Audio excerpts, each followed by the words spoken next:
സനം തേരി കസം എന്ന ചലച്ചിത്രത്തിന്റെ കഥ പറയുന്ന രണ്ടാം ഭാഗമാണിത്. ആദ്യ ഭാഗം കാണാൻ താല്പര്യപ്പെടുന്നവർ ഡിസ്ക്രിപ്ഷനിൽ കൊടുത്തിട്ടുള്ള ലിങ്കിൽ ക്ലിക്ക് ചെയ്യുമല്ലോ. കഥ തുടരുകയാണ്. അഭിമന്യുവിനൊപ്പം സരു പോയതിൽ പിന്നെ ഇന്ദർ വല്ലാതെ സങ്കടത്തിലും ദേഷ്യത്തിലും കാണപ്പെട്ടിരുന്നു. ഒടുവിൽ താമസിക്കുന്ന അപ്പാർട്ട്മെന്റ് തന്നെ ഒഴിഞ്ഞു പോകുവാൻ ഇന്ദർ കുറച്ച് ദിവസം കഴിഞ്ഞതും തീരുമാനിച്ചു. അവൻ സാധനങ്ങളൊക്കെ പാക്ക് ചെയ്ത് മറ്റൊരു നാട്ടിലേക്ക് പോവാൻ തയ്യാറെടുത്ത് നിൽക്കുകയാണ്. അങ്ങോട്ടേക്ക് സരുവിന്റെ അമ്മ കയറി വന്നത്. മകൾ കാവേരിയുടെ വിവാഹമാണെന്നും ക്ഷണക്കത്ത് കൊടുക്കുവാൻ മകളെ അന്വേഷിച്ചെങ്കിലും ഫോൺ ചെയ്തെങ്കിലും കിട്ടുന്നില്ലെന്നും ഈ കല്യാണക്കത്ത് അവൾക്കൊന്ന് കൊടുക്കാമോ എന്നവർ ഇന്ദറോട് ചോദിച്ചു. താനിപ്പോ സരുവിനെ കാണാറേയില്ല എന്നായിരുന്നു ഇന്ദർ പറഞ്ഞത്. അപ്പോഴാണ് കാവേരിയുടെ അമ്മ ഇന്ദർ അവിടെ ടാബിൽ പ്ലേ ചെയ്യിപ്പിക്കുന്ന സരുവിന്റെ ചിത്രങ്ങൾ കണ്ടത്. ഇന്ദർ നുണ പറയുകയായിരിക്കും എന്നാണല്ലോ സരുവിന്റെ അമ്മ ചിന്തിക്കുക. ഇന്ദർ എന്തായാലും അവരിൽ നിന്ന് ആ കത്ത് വാങ്ങി അവസാനമായി അത് കൊടുത്താ നാട് വിട്ടുപോകാം എന്ന് തീരുമാനിച്ചു. ഇന്ദർ അവിടെ നിന്ന് നേരെ പോയത് സരു ജോലി ചെയ്തിരുന്ന ലൈബ്രറിയിലേക്കായിരുന്നു.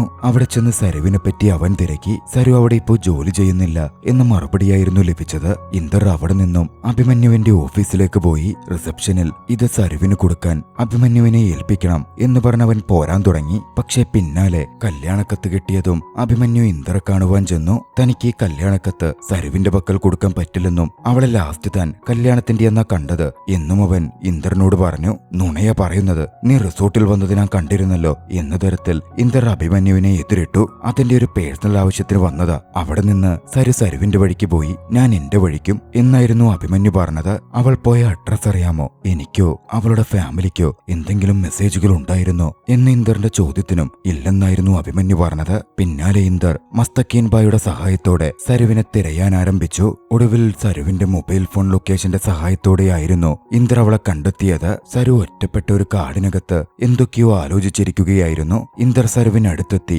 അവളോട് ദേഷ്യപ്പെട്ട് സംസാരിക്കാൻ തുടങ്ങി. പക്ഷേ സരുവും ഇന്ദറെ ദേഷ്യം പിടിപ്പിക്കുന്ന പോലായിരുന്നു മറുപടികൾ പറഞ്ഞുകൊണ്ടിരുന്നത്. എന്തിനാ നീ ഈ കാടിനുള്ളിലൊക്കെ തനിച്ചു വന്നിരിക്കുന്നത്, ഒറ്റപ്പെട്ട് കഴിയുന്നത് എന്നിന്ദർ ചോദിച്ചപ്പോ ഇതൊക്കെ ചോദിക്കാൻ നീയാരാ എന്നായിരുന്നു അവൾ തിരികെ ചോദിച്ചത്. കൂട്ടത്തിൽ അന്ന് രാത്രി നടന്നതൊക്കെ അഭിമന്യുവിനെ മറക്കാൻ വേണ്ടിയുള്ളത് മാത്രമായിരുന്നെന്നും അതിനപ്പുറത്തേക്കൊന്നുമില്ല എന്നും അവൾ കട്ടായം പറഞ്ഞു. ഇന്ദർ ആകെ തകർന്നു പോയിരുന്നു. ഇന്ദർ അവിടെ നിന്ന് മാറിപ്പോന്നു. സരുവിന് വല്ലാതെ വയറുവേദന വരുന്നുണ്ടായിരുന്നു. നടക്കുന്ന കാര്യങ്ങളിൽ അവൾ കണ്ണീരണിഞ്ഞു. പുറത്തേക്ക് ഇറങ്ങി വന്ന അവൾ റോഡിനടുത്തെത്തി. ഇന്ദർ പോയിട്ടുണ്ടാകും എന്ന് കണ്ടതും അവൾ ആ റോഡിൽ മുട്ടുകുത്തിയിരുന്ന് പൊട്ടിക്കരയാൻ ആരംഭിച്ചു. അപ്പോഴായിരുന്നു ഇന്ദർ അവളുടെ മുമ്പിലേക്ക് വന്നത്. അവളുടെ അമ്മ കൊടുത്ത കാവേരിയുടെ വിവാഹ ക്ഷണക്കത്ത് അവൾക്ക് മുമ്പിലേക്ക് ഇന്ദർ നീട്ടി. രണ്ടുപേരുടെയും കണ്ണുകൾ നിറഞ്ഞിരുന്നു. അവൾ ഇന്ദർ കെട്ടിപ്പിടിച്ചു. ഇപ്പോ പറ, ഞാൻ നിനക്കാരാ എന്നിന്ദർ ചോദിച്ചതും സരുവിൽ നിന്നും മറുപടി ഉണ്ടായിരുന്നില്ല. അവൾ ഇന്ദറിന്റെ ദേഹത്ത് കുഴഞ്ഞു വീണ് മയങ്ങിക്കിടക്കുകയായിരുന്നു. അവളുടെ മൂക്കിൽ നിന്ന് രക്തം വന്നിരുന്നു. ഇന്ദർ ഒന്ന് ഷോക്കായി. അവളുടെ കഴുത്തിൽ തൂക്കിയിട്ടിരുന്ന ID കാർഡ് കണ്ടു. Indian cancer hospital. ഉടനടി ആ ഹോസ്പിറ്റലിലേക്ക് സരുവിനെ അവൻ എത്തിക്കുകയാണ്. അവിടുത്തെ ഡോക്ടറിൽ നിന്നാണ് അവൾക്ക് സീരിയസ് മെനിഞ്ചിയോമയാണ് എന്നിന്ദർ മനസ്സിലാക്കുന്നത്. അതായത് തലച്ചോറിലൊരു ട്യൂമർ വളരുന്നു. കീമോതെറാപ്പി ചെയ്യാനോ മറ്റൊന്നും അതുകൊണ്ട് തന്നെ സാധ്യമല്ല. നിലവിൽ ഓറൽ മെഡിസിൻ കൊടുത്ത് ട്രീറ്റ്മെന്റ് മാത്രമാണ് ചെയ്യുന്നത്. പിന്നെ ഇതിന്റെ കൂടുതൽ വിശദങ്ങൾ സരുവിനോടും അവളുടെ ഫിയാൻസിയോടും ഞാൻ സംസാരിച്ചതുമാണ്. അഭിമന്യുവിന് ഇതൊക്കെ അറിയാം എന്ന് കേട്ടതും ഇന്ദർ ഒന്ന് ഞെട്ടിയിരുന്നു. ഇന്ദർ അവിടെ നിന്നും അഭിമന്യുവിനെ കാണുവാനോടി. അഭിമന്യുവിനെ നേരിൽ കണ്ട ഇന്ദർ അവനെ നല്ല രീതിയിൽ മർദ്ദിക്കാൻ ആരംഭിച്ചു. ഇതുകൊണ്ടാണോടാ നീ കല്യാണം വേണ്ടെന്ന് വെച്ചത് എന്നൊക്കെ ചോദിച്ചായിരുന്നു അഭിമന്യുവിനെ ഇന്ദർ മർദ്ദിച്ചുകൊണ്ടിരുന്നത്. പക്ഷേ അഭിമന്യു അല്ലെന്നും ആ ദിവസം കഴിഞ്ഞ് അന്ന് വൈകിട്ടാണ് താൻ ഇക്കാര്യങ്ങൾ അറിയുന്നതെന്നും അടുത്ത ദിവസം സരുവിനെ കാണാൻ വന്ന് സരുവിനെ അന്വേഷിച്ച് കണ്ടെത്തി അവളോട് ഞാൻ സെക്കൻഡ് ചാൻസ് അടക്കം ചോദിച്ചെങ്കിലും അവൾ എന്നെ സ്വീകരിക്കാൻ തയ്യാറായില്ലെന്നും ഇതൊന്നും നീ അറിയരുത് എന്നവൾ എന്നോട് പറഞ്ഞെന്നും സത്യം വാങ്ങിയെന്നും അഭിമന്യു അവനടുക്കൽ പറഞ്ഞു. ഇന്ദർ അവിടെ നിന്നും ആശുപത്രിയിലേക്ക് തിരികെ എത്തി. അവിടെ വെച്ച് പേഷ്യന്റിന്റെ ഫോണും മറ്റു വസ്തുക്കളും അവർ ഇന്ദറിന് കൈമാറി. ഇന്ദർ അവളുടെ ഫോൺ നോക്കുമ്പോ കാവേരിയുടെ വിവാഹം കാണുവാൻ അവൾ എത്രത്തോളം ആഗ്രഹിക്കുന്നുണ്ട് എന്നതിലെ ചിത്രങ്ങളിൽ നിന്നും അവൻ മനസ്സിലാക്കി. കാവേരിയുടെ വിവാഹത്തിന്റെ ഒരുക്കങ്ങൾ നടക്കുമ്പോൾ ഇന്ദർ അങ്ങോട്ടേക്ക് ചെന്നു. അവിടെ പല ഭാഗത്തായി ക്യാമറകൾ ഫിക്സ് ചെയ്തു. പിറ്റേന്ന് ഡോക്ടേഴ്സിന്റെ അടക്കം പെർമിഷൻ എടുത്ത് പാർട്ടിക്ക് പോകുന്നെന്ന് സരുവിനോടും പറഞ്ഞ് സരുവിനെയും കൂട്ടിക്കൊണ്ട് വിവാഹം നടക്കുന്നിടത്തേക്ക് അവൻ അവളെയും കൂട്ടിക്കൊണ്ടു ചെന്നു. വിവാഹവേദിക്കെതിരെയുള്ള ഒഴിഞ്ഞ കെട്ടിടത്തിനകത്തേക്കായിരുന്നു ഇന്ദർ സരുവിനെ കൊണ്ടുപോയത്. അവൾക്കായി അവിടെ സ്പെഷ്യൽ കമ്പ്യൂട്ടർ സ്ക്രീനുകളിൽ വിവാഹത്തിന്റെ എല്ലാ ദൃശ്യങ്ങളും കാണുന്ന രീതിയിൽ അവൻ സജ്ജീകരിച്ചിരുന്നു. സരു അതിലൂടെ തന്റെ പ്രിയപ്പെട്ട കാവേരിയുടെ വിവാഹം കണ്ടു. അവളെ ആശീർവദിച്ചു. വിവാഹത്തിനെത്തിയ ബന്ധുക്കളെപ്പറ്റി ഇന്ദറോട് സന്തോഷത്തോടെ സംസാരിച്ചു. ദുഃഖത്തിലും സന്തോഷത്തിലും ഇന്ദർ അതൊക്കെ കേൾക്കുകയും കാണുകയും ചെയ്യുന്നുണ്ടായിരുന്നു. പറയുന്നുണ്ടായിരുന്നു. തനിക്ക് വേണ്ടി ഇതൊക്കെ ചെയ്ത ഇന്ദറിനോട് സരു നന്ദി പറഞ്ഞു. ആ സമയത്താണ് എന്നെ വിവാഹം കഴിക്കാമോ സരു എന്നിന്ദർ ചോദിക്കുന്നത്. എന്താ ചാരിറ്റി കല്യാണമാണോ? വേണ്ട എന്നായിരുന്നു സരു പറഞ്ഞത്. കൂട്ടത്തിൽ ഞാൻ നിനക്ക് പറ്റിയ ഫസ്റ്റ് ചോയ്സുമല്ല ബെസ്റ്റ് ചോയ്സുമല്ല എന്നും സരു പറയുന്നുണ്ടായിരുന്നു. നീയാണ് എന്റെ ഒരേ ഒരു ചോയ്സ് എന്നിന്ദർ പറയാൻ വന്നെങ്കിലും പറയുന്നതിനു മുമ്പേ സരു ഇന്ദറെ തടഞ്ഞു. ഇനിയും നീ ചോദിച്ച ഞാൻ യെസ് പറഞ്ഞു പോകും. പിന്നെ എനിക്ക് എന്നെ തന്നെ വില കുറച്ചേ തോന്നൂ. അഭിമാനത്തോടെ മരിക്കണം എന്നെനിക്കുണ്ട്. സരു അത് പറഞ്ഞതും ഇന്ദറിനത് അംഗീകരിക്കാൻ പറ്റില്ലായിരുന്നു. നീ മരിക്കില്ല സരു എന്ന് ഇന്ദർ പറഞ്ഞു. സരു ഇന്ദറിന്റെ തോളിലേക്ക് ചാഞ്ഞു. മാതാപിതാക്കൾ മക്കൾക്ക് എന്ത് വരണമെന്ന് ആഗ്രഹിച്ചാലും അതതുപോലെ സംഭവിക്കും. എന്റെ കാര്യത്തിലും അങ്ങനെയാ സംഭവിച്ചതെന്ന് തോന്നുന്നു സരു ദുഃഖത്തോടെ ഇന്ദറോട് പറയുന്നുണ്ടായിരുന്നു. അപ്പോഴേക്കും സരുവിന്റെ മൂക്കിൽ നിന്ന് രക്തമിറ്റാൻ തുടങ്ങിയിരുന്നു. ഇന്ദർ വീണ്ടും സരുവിനെ ആശുപത്രിയിൽ എത്തിച്ചു. ദുഃഖത്തോടെ ചികിത്സയിൽ കഴിയുന്ന സരുവിനെ നോക്കി നിൽക്കെ അവൾ പറഞ്ഞ വാക്കുകൾ അവന്റെ തലയിലൂടെ ഓടിയെത്തി. ഇന്ദർ വേഗത്തിൽ സരുവിന്റെ അച്ഛന്റെ വീട്ടിലേക്ക് ചെന്നു. അവിടെ സരുവിന്റെ ഫോട്ടോയ്ക്ക് മാലയിട്ട് വെച്ചിരുന്നു. ആ മാല ദേഷ്യത്തിൽ അവൻ എടുത്തു മാറ്റി. അപ്പോഴേക്കും സരുവിന്റെ അച്ഛൻ ഇന്ദർ വന്നത് കണ്ട് അവനടുത്തേക്കെത്തി അവനെ തല്ലിയിരുന്നു. സരുവിന്റെ ഫോട്ടോയ്ക്ക് മാലയിടുന്നത് നിർത്തിക്കോ എന്നവൻ പറഞ്ഞു. ഇല്ലെങ്കിൽ നീ എന്തു ചെയ്യൂടാ എന്നായിരുന്നു അവളുടെ അച്ഛൻ ചോദിച്ചത്. ഇന്ദർ പറഞ്ഞു, എങ്കിൽ ഞാൻ ഇനിയും വരും നിങ്ങളുടെ തല്ലു വാങ്ങുവാൻ. ഗുഡ് ബൈ എന്ന് പറഞ്ഞ് അവൻ അവിടെ നിന്ന് ഇറങ്ങിപ്പോന്നു. പക്ഷെ ആ പ്രശ്നത്തിന്റെ പേരിൽ ഇൻസ്പെക്ടർ ഹരി വന്ന് അടുത്ത ദിവസം സൊസൈറ്റി ആളുകൾ കംപ്ലൈന്റ് ചെയ്തതിനെ തുടർന്ന് ഇന്ദർ അറസ്റ്റ് ചെയ്യപ്പെടുകയാണ്. അന്നാണെങ്കിൽ സരുവിന്റെ ആരോഗ്യം കുറച്ച് മെച്ചപ്പെട്ടതുകൊണ്ടും സരു ആവശ്യപ്പെട്ടതുകൊണ്ടും ഡോക്ടർ അവളെ ഡിസ്ചാർജ് ചെയ്യുകയായിരുന്നു. വിസിറ്റിംഗ് അവേഴ്സ് ആയിട്ടും ഇന്ദറിനെ അങ്ങോട്ടേക്ക് കാണാത്തതുകൊണ്ട് ഡോക്ടർ സരുവിനോട് ഇന്ദർ എവിടെയെന്ന് അന്വേഷിച്ചു. മറുവശത്ത് ഇന്ദറാണെങ്കിൽ ഇൻസ്പെക്ടർ ഹരിയുടെ സ്റ്റേഷനിൽ പെട്ടിരിക്കുകയാണ്. താനൊരു കോൾ ചെയ്തോട്ടെ എന്ന് ഇൻസ്പെക്ടറോട് അവൻ ചോദിച്ചെങ്കിലും ഇൻസ്പെക്ടർ സമ്മതിക്കുന്നുണ്ടായിരുന്നില്ല. മറുവശത്ത് ഡിസ്ചാർജായ സരു നേരെ പോയത് അവൾ മുമ്പ് ജോലി ചെയ്ത ലൈബ്രറിയിലേക്കായിരുന്നു. ഒരു ബുക്ക് റീഇഷ്യൂ ചെയ്യുവാൻ അവൾ കൊടുത്തു. ശേഷം അവിടുത്തെ പുസ്തകങ്ങളിലും മറ്റും തലോടി വേദനയോടെ നടക്കാൻ തുടങ്ങി. ഇതേ സമയം സ്റ്റേഷനിൽ കോലാഹലം നടക്കുകയാണ്. കോൾ ചെയ്യാൻ ചോദിച്ച് സമ്മതിക്കാതിരുന്നതുകൊണ്ട് ഇന്ദർ അവിടെ നിന്ന് ചാടിപ്പോന്നു. മറുവശത്ത് സരുവാകട്ടെ ബുക്കുകൾ നോക്കുന്നതിനിടയിൽ ഇന്ദറിന് അവൾ ആദ്യമായി സജസ്റ്റ് ചെയ്ത ബുക്ക് കണ്ടു. അവൾ അതെടുത്തു നോക്കി. അതിലെ ലൈബ്രറി കാർഡിലേക്ക് അവളുടെ കണ്ണുനീർ വന്നു വീണു. പിന്നാലെ ആ കാർഡ് തിരിക്കുമ്പോഴാണ് അവളത് കാണുന്നത്. കരടിപ്പെൺകുട്ടി ഒരു കോഫി കുടിക്കാൻ പോയാലോ എന്നതിൽ അവൻ ചോദിച്ചിരുന്നു. അത് കണ്ടതും അതിശയത്തോടെയും സന്തോഷത്തോടെയും വേദനയോടെയും അവളൊന്ന് വിതുമ്പിക്കരഞ്ഞു പോയി. അതോടെ ഇന്ദർ അവിടെ നിന്ന് കൊണ്ടുപോയ ഓരോ ബുക്കിന്റെയും ലൈബ്രറി കാർഡെടുത്ത് അവൾ അതിൽ എഴുതിയിരുന്നത് വായിച്ചു നോക്കാൻ തുടങ്ങി. എല്ലാ കാർഡിനും പിന്നിൽ ഇന്ദർ അവൾക്കായി കുറിപ്പുകൾ എഴുതിയിരുന്നു. കോഫി വേണ്ടേ? എങ്കിൽ കുറച്ച് മദ്യമായാലോ? ഇന്ന് ലിഫ്റ്റിൽ വെച്ച് ഒരു പെൺകുട്ടിയെ കണ്ടു. അവളെ എനിക്ക് അത്രമേൽ ഇഷ്ടപ്പെട്ടു. സാധാരണ കരയുന്ന പെണ്ണുങ്ങളിൽ നിന്ന് ഞാൻ ഒരുപാട് മാറി നിൽക്കാറാ പതിവ്. പക്ഷെ അവളെ കണ്ടപ്പോ എനിക്ക് കിസ് ചെയ്യാൻ തോന്നി. ഞാൻ നിന്നെ ഉമ്മ വെച്ചോട്ടെ? ആ കാർഡിൽ അവൾ ഒരുപാട് ചുംബിച്ചു. അടുത്ത കാർഡ് എടുത്ത് വായിച്ചു. ഞാൻ നിന്നെ കണ്ടിട്ട് 27 ദിവസവും 9 മണിക്കൂറും പിന്നിട്ടു. എന്നിട്ടും ഇതുവരേക്കും ഒരു മറുപടി പോലും നീ തന്നില്ല. അതുകൊണ്ട് ഇതൊരു നോ താങ്ക് യു ആണെന്നാണ് ഞാൻ കരുതുന്നത്. ഇനി എന്നെങ്കിലും നിന്റെ മനസ്സ് മാറുവാണെങ്കിൽ എന്നെ വിളിച്ചാ മതി. ആ കാർഡ് കണ്ടതും ഉടനടി തന്റെ ഫോൺ എടുത്ത് സരു ഇന്ദറെ കോൾ ചെയ്തു. പക്ഷേ ഇൻസ്പെക്ടർ ഹരി അവനെ അറസ്റ്റ് ചെയ്ത് കൊണ്ടുപോയെടുത്ത് അവന്റെ ഫോൺ വീണ് കിടക്കുകയായിരുന്നു. ആരും അത് എടുക്കുന്നു പോലും ഉണ്ടായിരുന്നില്ല. സ്റ്റേഷനിൽ നിന്ന് ഇറങ്ങിയോടിയ ഇന്ദർ പോലീസ് ചേസ് ചെയ്തിട്ടും നിർത്താതെ ഓടിക്കൊണ്ടിരുന്നു. അവന്റെ ഒരേ ഒരു ലക്ഷ്യം അവന്റെ മൊബൈൽ ഫോൺ മാത്രമായിരുന്നു. സരു വിളിക്കും എന്നവൻ അറിയാമായിരുന്നു. പക്ഷേ എത്ര ശ്രമിച്ചിട്ടും ഇന്ദർ ഒടുവിൽ ഇൻസ്പെക്ടർ ഹരിയാൽ പിടികൂടപ്പെടുകയാണ്. ഇൻസ്പെക്ടർ ഹരി അവനോട് ചോദിച്ചു, ഇങ്ങനെ മരണവിപ്രാളത്തിൽ ഓടാൻ മാത്രം എന്താടാ ഉള്ളത്? ഇന്ദറിന്റെ കണ്ണുകൾ നിറഞ്ഞിരുന്നു. ഇന്ദർ ഹരിയോടെല്ലാം പറഞ്ഞു. ഹരി തന്നെ ഇന്ദറേയും കൂട്ടി സരു ഉണ്ടായിരുന്ന ലൈബ്രറിയിലേക്ക് വന്നു. ലൈബ്രറിക്കകത്തേക്ക് ഓടിക്കയറിയവൻ ബുക്കിലെ കാർഡുകൾ വായിച്ച് ദുഃഖത്തോടെ ഇരിക്കുന്ന സരുവിനെ കണ്ടു. സരു, നീ ഓക്കെയല്ലോ, നമുക്ക് ആശുപത്രിയിലേക്ക് പോകാം എന്ന് പറഞ്ഞ് അവളെ കൂട്ടിക്കൊണ്ടുപോവാൻ ഇന്ദർ ശ്രമിച്ചു. ആ സമയമാണ് സരു മനസ്സ് തുറക്കുന്നത്. എന്നെ ഇത്രമേൽ സ്നേഹിച്ചിട്ട് എന്തിനാ എന്നെ നീ ആ അഭിമന്യുവിന് വിവാഹം കഴിച്ചു കൊടുക്കാൻ നോക്കിയത് എന്ന് സരു ചോദിച്ചു. ഇന്ദർ വേദനയോടെ പറഞ്ഞു, സരു, നീ എനിക്ക് ബെസ്റ്റ് ചോയ്സ് ആയിരിക്കാം. പക്ഷേ ഞാൻ നിനക്കങ്ങനല്ല. എന്നെപ്പോലൊരു ക്രിമിനൽ നിനക്കോ നിന്റെ അച്ഛനോ ഓക്കെ ആയിരിക്കില്ല. സരുവിന്റെ കണ്ണുകൾ നിറഞ്ഞിരുന്നു. തന്നെ അത്രമേൽ ഒരാൾ സ്നേഹിക്കും എന്നവൾ ചിന്തിച്ചിരുന്നതേയല്ല. അവൾ ആ സമയം പറഞ്ഞു, ഇതൊക്കെ എന്തിനാ നടക്കുന്നത് എന്നെനിക്കിപ്പോ മനസ്സിലാകുന്നു. ഞാനൊരിക്കലും സരസ്വതി പാർത്ഥസാരഥിയായിട്ടല്ല മരണപ്പെടേണ്ടത്. സരസ്വതി പരിഹാറായിട്ടാണ്. എന്നെ വിവാഹം കഴിക്കുമോ ഇന്ദർ? പ്ലീസ്, അവൾ ഇന്ദറോട് ചോദിച്ചു. ഇന്ദർ അവളെ തന്നോട് ചേർത്തു പിടിച്ചു. ഇരുവരും സന്തോഷത്തിലും സങ്കടത്തിലും കരയുന്നുമുണ്ടായിരുന്നു. അങ്ങോട്ടേക്ക് വന്ന ഇൻസ്പെക്ടർ ഹരി ഇതൊക്കെ നോക്കിക്കണ്ടു. 10 മിനിറ്റ് പരോളം നിനക്കുണ്ടായിരുന്നേ, തിരിച്ചു പോകാൻ സമയമായി എന്ന് ഹരി ഇന്ദറോട് പറഞ്ഞു. സരുവാണെങ്കിൽ പോവല്ലേ പോവല്ലേ എന്ന് പറഞ്ഞ് കണ്ണീരോടെ ഇന്ദറെ ചേർത്തു പിടിച്ചിരിക്കുകയാണ്. ഇന്ദർ ഇന്ദറും നിറക്കണ്ണുകളോടെ എന്നെ വെറുതെ വിട്ടുകൂടെ എന്ന ഭാവത്തിൽ ഹരിയെ നോക്കി. അവരെ നോക്കി നിന്ന ഹരി ഒരു നിമിഷത്തിനു ശേഷം ഇന്ദറിന്റെ വിലങ്ങഴിച്ചു സരുവിന്റെ കയ്യിൽ വെച്ചു. ഇത് നിനക്കുള്ള എന്റെ വിവാഹ സമ്മാനമാണ് എന്ന് പറഞ്ഞ് ഇരുവരെയും അഭിനന്ദിച്ച് ഹരി അവിടെ നിന്ന് പോന്നു.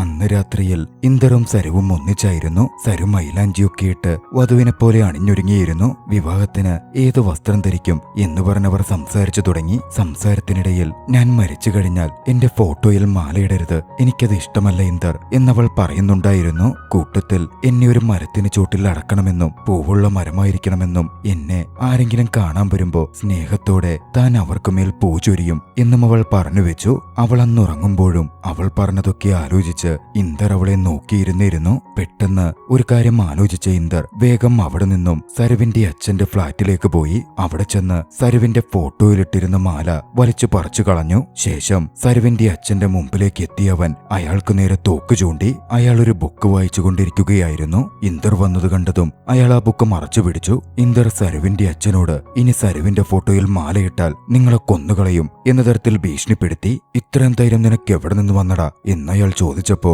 സരുവും ഞാനും നാളെ വിവാഹം കഴിക്കാൻ പോവുകയാണ്. പഴയ പോലെ നിങ്ങളെ വിവാഹം ക്ഷണിക്കാനൊന്നുമല്ല ഞാൻ വന്നത്. സരുവിന് ഫോട്ടോയിൽ മാലയിടുന്നത് ഇഷ്ടമല്ല. അവൾ അതോർത്ത് കരയാറുമുണ്ട്. അവൾ കരയാതിരിക്കുവാൻ ആരെ വേണമെങ്കിലും കൊല്ലാനും സ്വയം മരിക്കാനും പോലും എനിക്ക് മടിയില്ല. ഇന്ദർ തന്റെ മകളെ കല്യാണം കഴിക്കാൻ പോകുന്നു എന്നതൊക്കെ ഞെട്ടലോടെയായിരുന്നു സരുവിന്റെ അച്ഛൻ കേട്ടത്. ഇന്ദർ അയാൾക്ക് നേരെ തോക്ക് ചൂണ്ടി നിൽക്കുന്ന കണ്ടതും സരുവിന്റെ അമ്മ മുമ്പിലേക്ക് വന്നു. ഇനി അദ്ദേഹം മാലയിടില്ല, അദ്ദേഹത്തോട് ഞാൻ പറഞ്ഞോളാം, നീ പൊക്കോളൂ എന്നവർ അവനോട് പറഞ്ഞു. അവൻ പോകുന്നതിനു മുമ്പ് എന്തൊക്കെ പറഞ്ഞാലും അദ്ദേഹം ഒരു വാക്ക് പറഞ്ഞാൽ സരു നിന്നെ വിവാഹം കഴിക്കില്ല എന്നും അവർ പറഞ്ഞു വെക്കുന്നുണ്ട്. പിന്നാലെ ഇന്ദർ അവിടെ നിന്ന് പോയി. ഈ സമയമാണ് സരുവിന്റെ അച്ഛൻ വായിച്ചിരുന്ന ബുക്ക് വ്യക്തമാകുന്നത്. പണ്ട് സരു വായിച്ചുകൊണ്ടിരുന്ന പ്രണയ കവിതകളായിരുന്നു അത്. അടുത്ത ദിവസം വിവാഹത്തിനായി ഇന്ദറും സരുവും രജിസ്ട്രാർ ഓഫീസിലേക്ക് എത്തി. അവർക്ക് സാക്ഷിയായി ഒപ്പിടാനും ആശീർവദിക്കാനും ഇൻസ്പെക്ടർ ഹരിയും അവിടെ ഉണ്ടായിരുന്നു. അങ്ങനെ വിവാഹ ചടങ്ങുകൾ ആരംഭിച്ചു. രജിസ്ട്രാർ പ്രതിജ്ഞാവാചകങ്ങൾ ചൊല്ലിക്കൊടുത്തു. ഏറ്റുപറയുന്ന കൂട്ടത്തിൽ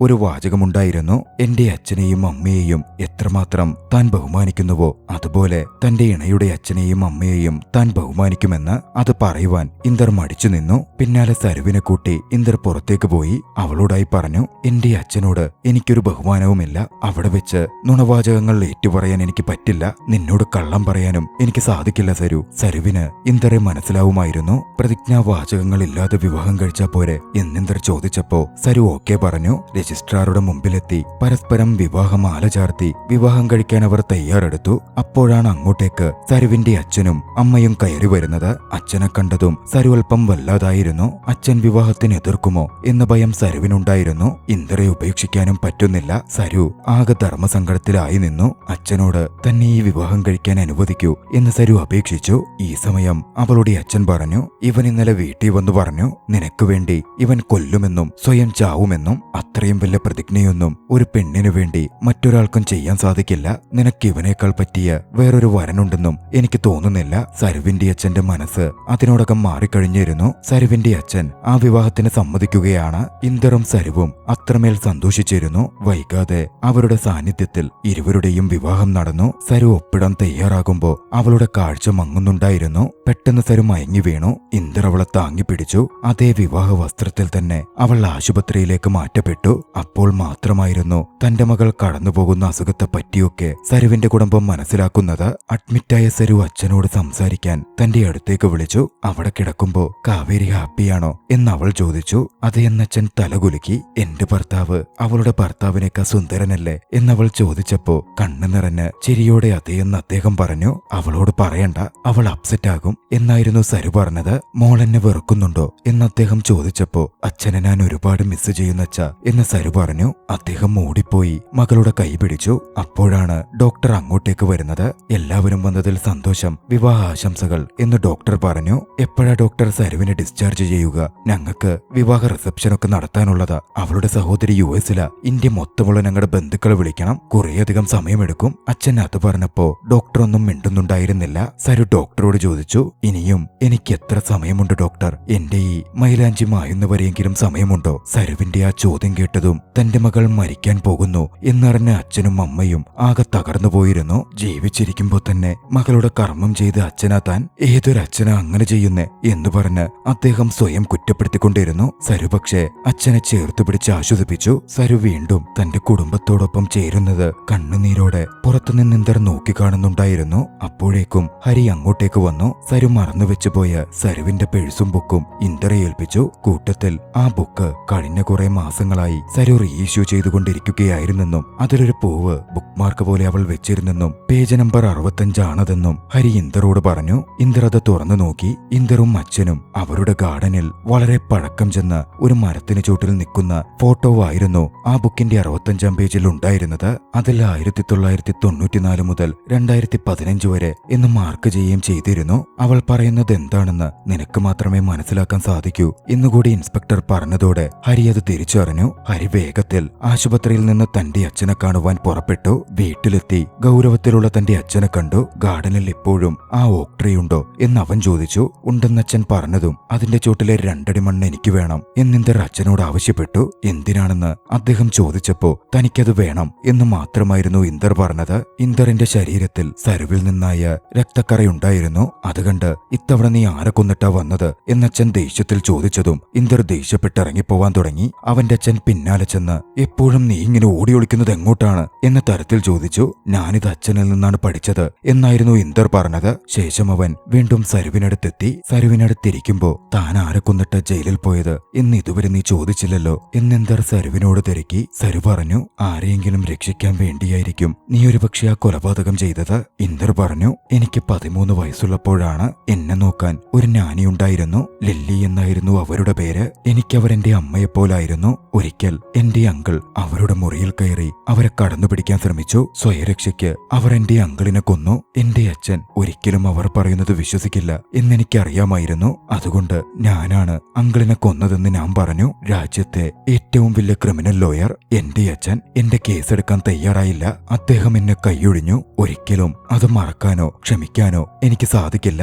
ഇന്ദർ എഴുന്നേറ്റ് പോവാൻ പോയപ്പോൾ സരു അവന്റെ കൈ പിടിച്ചു നിർത്തി. അവനോടായി പറഞ്ഞു, ഇന്ദർ, ആളുകൾ എപ്പോഴും ഒരുമിച്ചുണ്ടാകുന്നത് അവർ ചെയ്ത പ്രവൃത്തികൾ മറന്നുപോകുന്നത് കൊണ്ടല്ല, മറിച്ച് പരസ്പരം അവർ തെറ്റുകൾ ക്ഷമിക്കുന്നതുകൊണ്ടാണ്. അയാളോട് ക്ഷമിക്കാൻ എനിക്ക് സാധിക്കില്ല.